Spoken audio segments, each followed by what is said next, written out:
ನಮಸ್ಕಾರ ಎಲ್ಲರಿಗೂ winters YouTube ಚಾನೆಲ್ಗೆ ಸ್ವಾಗತ. ಬರೀ ಬಾಳೆಕಾಯಿ ಪಲ್ಯ ಹೇಗೆ ಮಾಡೋದು ಅಂತ ನೋಡ್ಕೊಬರೋಣ ಬನ್ನಿ. ಬಾಳೆಕಾಯನ್ನು ಚೆನ್ನಾಗಿ ಸಿಪ್ಪೆ ಸುಲಿದು ಕಟ್ ಮಾಡಿ ಇಟ್ಕೊಂಡಿದ್ದೀನಿ. ನೀರಲ್ಲಿ ಚೆನ್ನಾಗಿ ತೊಳೆದಿದ್ದೀನಿ. ಪಾತ್ರೆಗೆ 2 ಸ್ಪೂನ್ ಎಣ್ಣೆಯನ್ನು ಹಾಕ್ಕೊಂಡಿದ್ದೀನಿ. 10 ಹಸಿರು ಮೆಣಸಿನಕಾಯಿಯನ್ನು ಕಟ್ ಮಾಡಿ ಇಟ್ಕೊಂಡಿದ್ದೆ, ಅದನ್ನು ಹಾಕೋತಾ ಇದ್ದೀನಿ.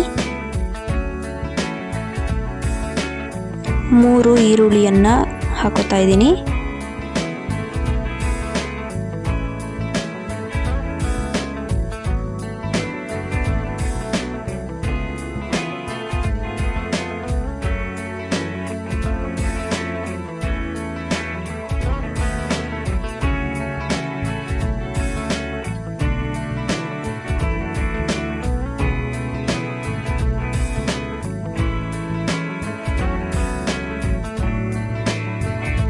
ಚೆನ್ನಾಗಿ ಫ್ರೈ ಮಾಡ್ಕೊಳ್ಳಿ.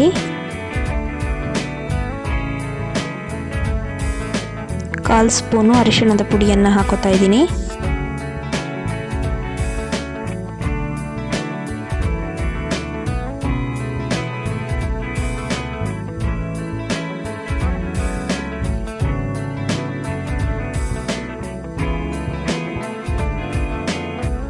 ತೊಳೆದಿಟ್ಟಿರುವ ಬಾಳೆಕಾಯಿಯನ್ನು ಹಾಕೋತಾ ಇದ್ದೀನಿ.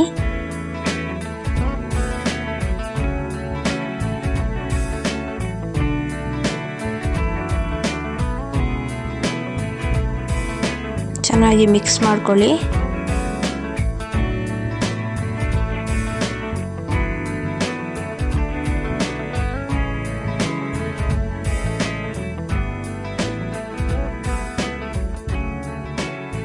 ರುಚಿಗೆ ತಕ್ಕಷ್ಟು ಉಪ್ಪು ಹಾಕೋತಾ ಇದ್ದೀನಿ. ತಿರ್ಸ್ಕೋತಾ ಇರಬೇಕು, ಯಾಕಂದರೆ ತಳ ಅಂಟ್ಕೊಬಿಡುತ್ತೆ. ತೆಂಗಿನಕಾಯಿ ತುರಿಯನ್ನು ಹಾಕಬಹುದು. ನನಗಿಷ್ಟ ಇಲ್ಲದ್ರಿಂದ ನಾನು ತೆಂಗಿನಕಾಯಿ ತುರಿಯನ್ನು ಹಾಕ್ತಾ ಇಲ್ಲ. ಬಾಳೆಕಾಯಿಯ ಪಲ್ಯ ರೆಡಿಯಾಗಿದೆ. ವಿಡಿಯೋ ನೋಡಿದ್ದಕ್ಕೆ ಧನ್ಯವಾದಗಳು. ಹಾಗೆ ಸಬ್ಸ್ಕ್ರೈಬ್ ಮಾಡೋದನ್ನು ಮರಿಬೇಡಿ.